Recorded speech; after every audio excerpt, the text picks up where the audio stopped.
What up, Pelicans fans? It's the Pelbros here. Today we're talking about fire Gentry. Nah, jokes, we're not beating that dead horse anymore. Today we received some massive news about the coaching for the Pelicans moving forward, and that we hired Stan Van Gundy. So I think, guys, should we give a round of applause? I guess, why not? Yeah, SVG. Yeah, so Ryan, man, what's your first impressions on this? How did you feel when you got this news? Well, first off, just then you're talking about fire Gentry. I was like, yo, what's going on, bro? You fuck it up or something like that, the intro. But nah, he's actually just talking shit. That's what I like to hear. But first impressions on it all, I don't know, because you just messaged me this morning. I was checking a fat shit. I was like, oh shit. I don't know. I guess a bit random and shit, because I guess the main my first actual impression, what I said to you too, was that out of all the kind of like potential kind of coaches available in the market, Stan Van Gundy, SVG, let's just say for short, he was probably the least quote unquote Hollywood coach out of them all, if that makes sense. Yeah, definitely. It feels like they were so quiet on what they were doing in terms of the coaching. Other teams had picked their coach. We had no idea what was going on, and they kind of broke it down to the four remaining candidates, and they kept it all secretive and stuff. We knew only about like two out of the four or something. So it is, I think, a bit of a surprise to most people. It does seem like the fan base is a bit conflicted. Some people like it, some people aren't too keen about the move. But I think it's a good thing. I think Stan definitely has a lot of pros that we can benefit as a team, and he's definitely got the experience. So just quickly going over, I guess let's go over some pros and cons about Stan and his coaching career at the moment. And I think the first one would just be his experience, right? So he's coached a few teams now. He coached the Miami Heat back in the early 2000s. Then best known for his run with the Orlando Magic, taking that team to the finals with Dwight and all those three-point shooters, and beating the Cavs by losing to the Lakers in the finals. And then his recent stint with Detroit, which unfortunately didn't pan out as well as the other franchises, but but the thing is that he was also the GM for that franchise at the time. And just also to preface that he didn't have too great of a roster on that one.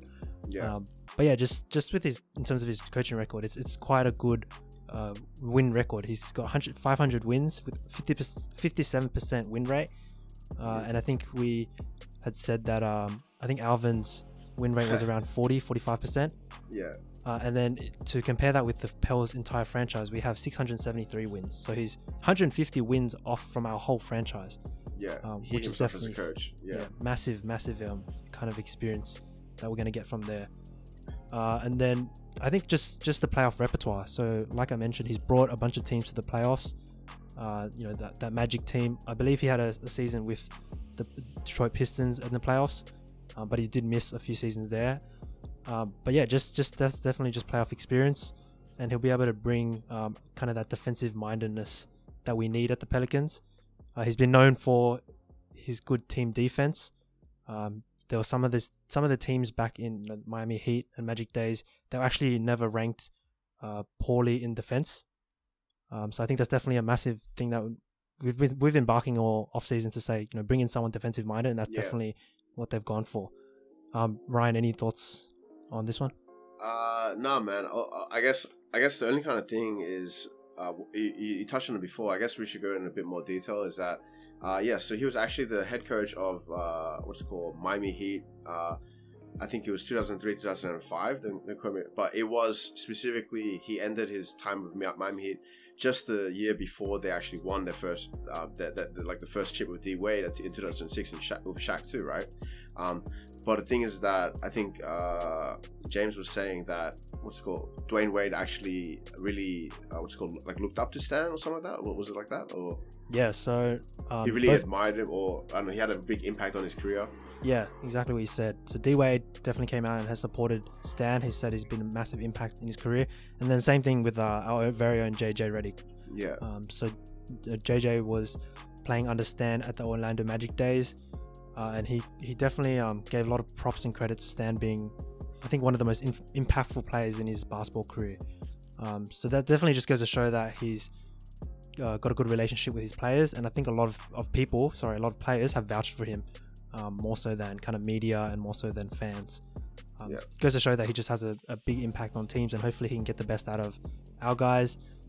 He's definitely known for tweeting. He's tweeted a lot of good things and a lot of support for the Pelicans organization and the players. He likes to rave on about how we have a bunch of guys that are like under 25 and stuff like that. So yeah, definitely a big boost to the team, and I think a good choice from David Griffin, and we just got to trust that he's going to be able to pull it off. We'll just go over a few cons. Ryan, I think you had one from earlier. Yeah, so I guess the main con I could say, if there is to be a con, I guess it seems like the main kind of divide goes to like what I was saying, my first impressions about how there's the entire, I guess he's like the least Hollywood type coach available in the market right now. That could be a big reason why a lot of people are beefing, because the point I'm trying to make is that, so see, me and James, we're actually millennials, right? And we're actually no longer the current generation. That's actually fucked up. I actually feel old now, right? So these youngins, right, who are actually the Pelicans, pretty much the majority of the Pelicans roster is younger than us, which is crazy. These guys are all Gen Z, right? They're no longer millennials. Probably you guys listening in are Gen Z. That's pretty crazy too.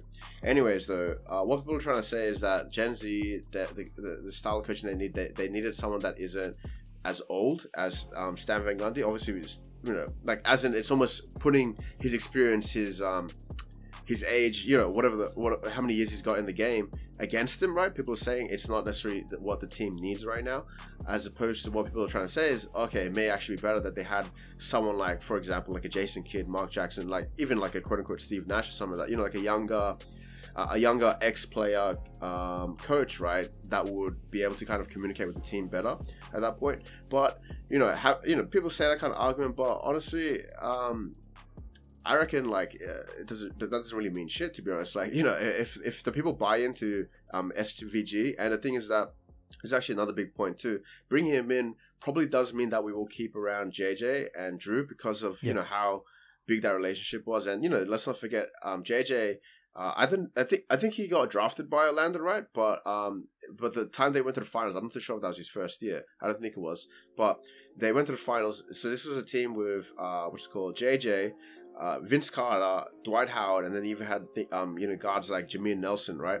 Anyways, though, they like JJ is like, I guess, living proof, living example, like a living witness of like what had been done in that locker room before, right? And so keeping him around as like a veteran, it's almost like a nice full circle for JJ's career and shit like that, especially with the Pels. So I definitely think we'd be keeping around JJ because of this move. So that's a huge thing. And with that, Drew. So we definitely need some vets in the locker room. But wait, so what I'm trying to say though is with that kind of like counters that point about what people are trying to say. Okay, Gen Z needs a younger kind of coach. I think like, I can see that argument, but I think this is kind of like the perfect in between with Stan, and I guess just the roster we already have in the locker room with JJ, and I guess the older guys, JJ, Drew, and diff if he sticks around. But I guess that's like the main kind of thing it seems that people are talking shit about. But a big, like, that's the thing. I can't really think that there's too many negatives. I wanted to actually bring up another positive, is that because you're talking about how he's been tweeting, these Pelicans guys are all under 25 years and shit. I'm like, it sounds a bit gay, bro. Like, is he just tweeting about that? But I'm saying, like, what I'm trying to say though is like about those tweets is that it's good because what James was saying to me before is that like it's almost like he's almost like a super fan of the Pelicans, right? So because he seems very passionate, very enthusiastic. Apparently he actually wanted this job too, right? I think you sent me a tweet about that. Yeah, exactly. One of the things that they liked about him was that this was like his first choice almost. Yeah. And you can look at the other guys. I think Tyronn Lue was part of that first, that last 4 candidate list. And I bet you, his first choice would have been probably the Clippers. And then I imagine they would have talked to Doc, and Doc probably would have, it wouldn't have been his first choice. And that's why I ended up at the 76ers. So yeah, that's definitely a positive. I was going to kind of say something similar in terms of, we got to appreciate that, he wanted to be here. And because he's not as Hollywood, he probably didn't care that it was a smaller market that he was going to get. True. Maybe like less media attention and stuff like that. He's not about that. He's spent the last 2 years broadcasting. And I think that could be one of the negatives that people bring up, is that he hasn't coached since his Detroit days, which was in, I think he ended it with them in 2018. But you know, he's still been involved in the game. He's still shown that he's a smart basketball mind. People really like him as a broadcaster or analyst because he actually brings like some basketball smarts, whereas like, you know, the rest of the other broadcast team are pretty trash. So definitely he's still involved. He's still got keeping up with the modern game, and I'm pretty optimistic in terms of what he can bring to the team. The only other thing I'd bring up is in terms of his record at Detroit, it's not as good. And I think you brought up a good point about like these youngins, because I think what I saw when the news broke is that we're seeing a lot of people on IG not being too happy with the move.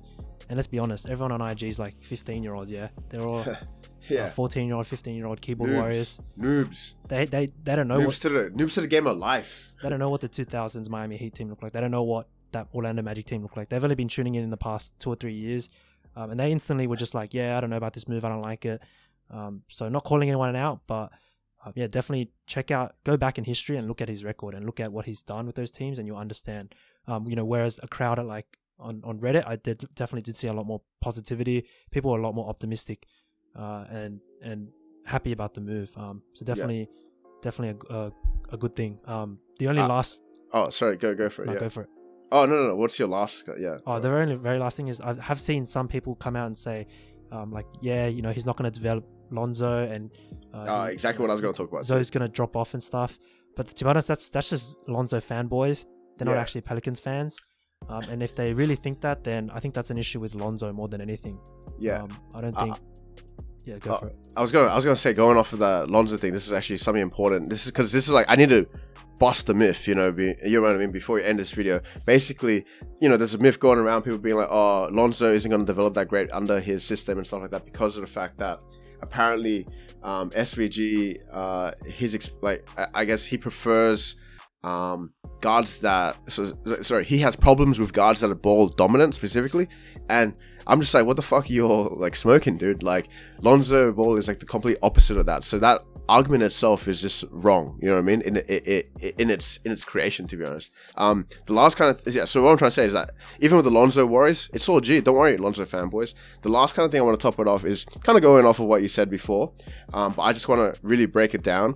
So this is Pelicans franchise history versus SVG as a head coach.